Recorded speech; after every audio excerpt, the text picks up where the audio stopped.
dengan aku Vira, dan hari ini kita bakal ngobrol santai tapi tetap berbobot soal keuangan, atau lebih tepatnya tentang aset keuangan. Nah, aku nih nggak sendiri ya. Kali ini kita kedatangan narasumber spesial, seorang ahli keuangan yang bakal bantu kita memahami topik ini dengan lebih jelas. Kenalin, halo Niken. Halo Vira, senang banget bisa ngobrol di sini dan berbagi info seputar wawasan aset keuangan. Asik, oke Niken, kita langsung aja ya. Aku tuh sering banget dengar tentang aset keuangan, tapi mungkin banyak yang masih belum tahu aset keuangan tuh apa. Bisa jelasin dengan simpel nggak? Tentu, jadi aset keuangan itu adalah sesuatu yang punya nilai dan bisa diperjualbelikan. Gampangnya ini adalah harta yang bisa menghasilkan uang atau bertambahnya nilai seiring dengan berjalannya waktu. Contohnya apa? Uang di bank, saham, obligasi, atau investasi lain yang bisa ngasih kita keuntungan di masa depan. Oh, jadi kalau aku punya saham atau deposito di bank itu berarti termasuk aset keuangan juga ya? Iya, betul banget. Kalau ada potensi menghasilkan uang atau nilainya itu bisa naik, itu bisa disebut aset keuangan. Nah, aset keuangan itu kan ada klasifikasinya kan? Bisa dijelasin nggak biar kita nggak bingung? Iya, oke. Aset keuangan itu bisa diklasifikasikan berdasarkan beberapa hal. Misalnya, bagaimana perusahaan atau investor mengelola aset tersebut dan bagaimana arus kasnya.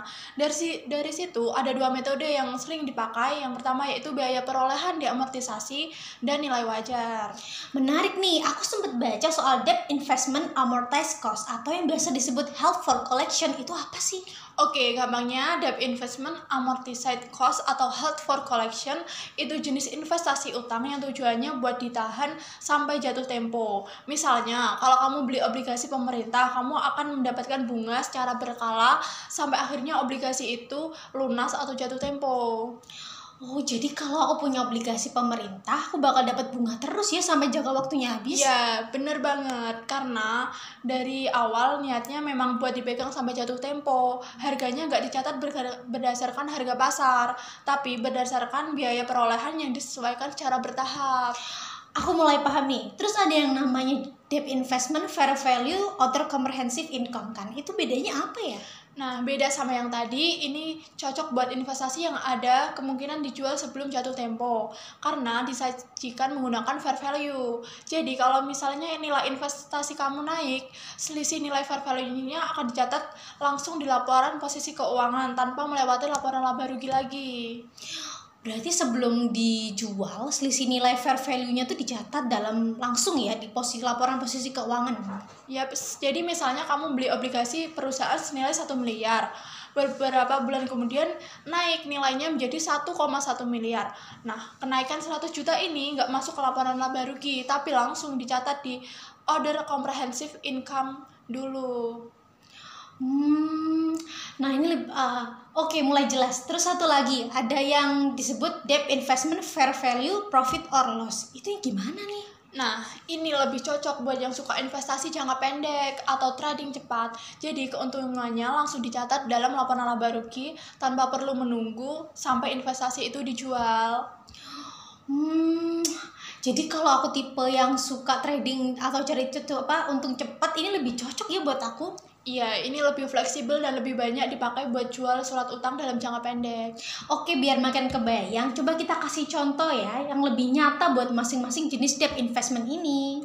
Boleh banget, kita pakai contoh sederhananya dengan perusahaan fiktif PT Sejahtera. Yang pertama yaitu dengan menggunakan metode held for collection amortized. PT Sejahtera beli obligasi pemerintah senilai 1 miliar dengan bunga tetap 6% per tahun dan jatuh tempo dalam waktu 5 tahun. Karena niatnya buat disimpan sampai jatuh tempo, tiap tahun perusahaan bakal menerima 60 juta dan mencatatnya sebagai pendapatan. Pas jatuh tempo mereka bakal menerima pokok investasinya kembali. Yang kedua yaitu metode held for collection selling. PT Sejahtera membeli perusahaan swasta senilai 1 miliar dengan bunga tetap 5% per tahun. Nah, bedanya mereka nggak yakin bakal dimiliki sampai jatuh tempo. Misalnya setelah setahun, nilai obligasinya naik menjadi 1,1 miliar. Kenaikan 100 juta ini dicatat di laporan posisi keuangan di bagian ekuitas.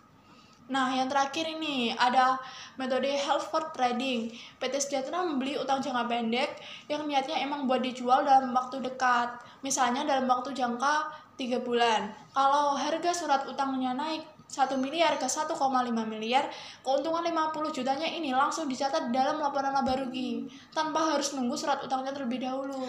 Wah, ternyata berbeda-beda ya. Ada yang disimpan lama, ada yang fleksibel, ada yang buat trading cepat. Iya, makanya penting banget buat kita tahu tujuan investasi kita sebelum memilih jenis debt investment. Setuju banget nih, jadi buat para pendengar ya, sebelum investasi pastikan dulu kalian paham tujuannya biar nggak salah strategi ya. Betul, jangan asal investasi cuma karena ikut-ikutan, tapi pahami dulu konsep dan resikonya. Terima kasih banyak ya Niken buat penjelasan yang super jelas. Sama-sama Safira, semoga bermanfaat bagi para pendengar.